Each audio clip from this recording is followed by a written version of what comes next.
Yeah, love Austin. It's a city that has, you know, so much music in it, and so I think the audiences, it's kind of the opposite of some major markets where you find that the audiences are sort of like, we see everything. Here it's like, we get everything, and like there's like a pride about that. So we found very early on, actually, this was one of the cities that we loved going to because we had developed an audience very early on. So we look forward to coming here. We like barbecue. Actually, Austin really looks like where we grew up, which was in Calgary. It's like also a river city and very lush and green, and so, you know, it kind of feels like home in this strange way. You know, we have friends that live here now, and so, yeah, we get really excited. It's a good city, good music city.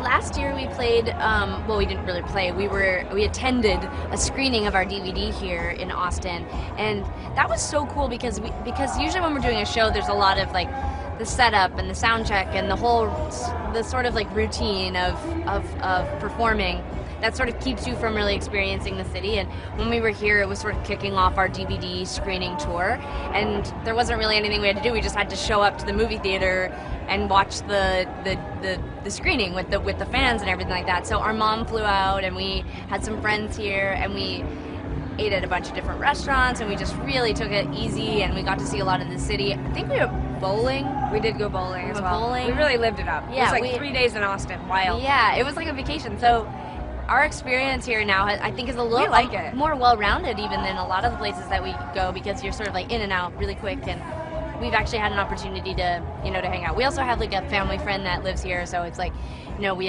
sort of have some like very normal things that happen when we're in Austin. So barbecue, I mean, it feels like you can go anywhere here and it's good, but obviously we've eaten a lot of stubs. We do not have our own twin language now. But we can read each other's faces. I mean, like, I think that's just probably 32 years of being around each other. Yeah. Just like anyone else, I can do it with my girlfriend, I can do it with my mom, I can do it with our band. Like, my manager just looks at me and I'm like, oh yeah, I know exactly what he's thinking. So, but I think it's obviously heightened because we're sisters and we've spent so much time together. But I think a lot that's made about twins having this like language or reading each other's mind, it's mostly just, I think, there's just like an instinct, you know, with somebody that you sort of have a lot of the same genetic information, well, the exact same genetic information, and then you spend all your time with them, and it's pretty easy to pick up on, you know, what's happening.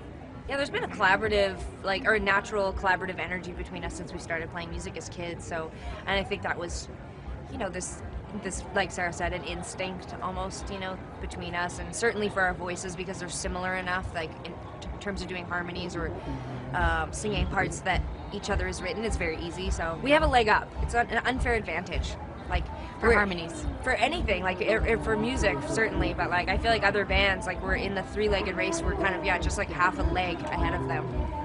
You know? Yeah. So how would you guys? So humble. Yeah. Well, you know, like I just mean like because we have a natural, you know, we don't have to practice as much. I'm not saying we're better than them. I just said we have a leg up. Right, leg up. Sarah's on this like need to humble me kick right now, but I feel like it's about being confident. Someone very early on in this record cycle told me, you got to be confident. Don't be so Canadian. Sarah's the Canadian. I'm really embracing my like aggressive American side, maybe. Yeah, I'm like, we got a leg up. I got a twin. I got an advantage. I think Sarah naturally is a little more of an introvert and is not quite as gregarious and talkative, and but I think that she's also like meticulous. Like she's like every detail is really important to her. I think she balances me in that like she doesn't rush through things. She's like very meticulous and very professional and pores over every detail, and she's kind of the perfectionist, but not like an annoying one, like a good one. Thank you. It's funny because whenever this kind of question comes up, I always feel like whatever Tegan is saying about me, we sort of complement each other in a very opposite type of way. Like, you know, I may be meticulous and a perfectionist, but that can really hold things up. If it were up to me, I'd probably drag things out a lot longer, and, you know, I would, you know, I'm a little bit more precious about the details, whereas Tegan has a natural sort of instinct to sort of like move more quickly, follow our gut, like, we know that this is the right thing to do, let's just do it. And so I think there is that balance. I think that when we've needed to pull back, I will win in those situations, and when I'm being too precious about things, Tegan will sort of like steamroll and like, let's go, let's move forward. And I think that's been a tremendous asset to our career, but also probably our relationship as, you know, like on a professional but personal level too. You know, like if we were both like too similar in that way, I can see how there would be a lot more conflict. You know. Yeah, in 2000, Sarah and I actually signed to Neil Young's record label, which is called Vapor Records.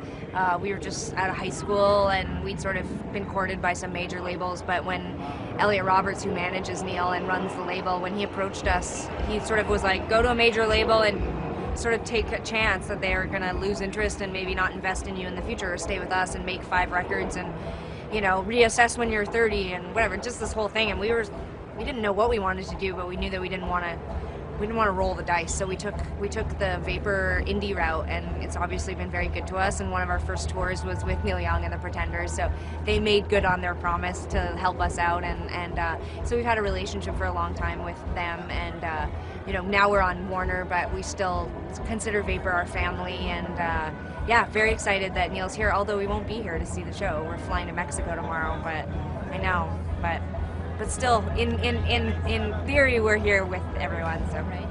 I want to cheers to the Austin City Limits, Austin, the whole tequila. Everybody, we cheers to everyone here in Austin at Austin City Limits partaking this weekend, and we hope everyone has an amazing set, and everybody watching has an incredible time. Thanks for the tequila. Thank you.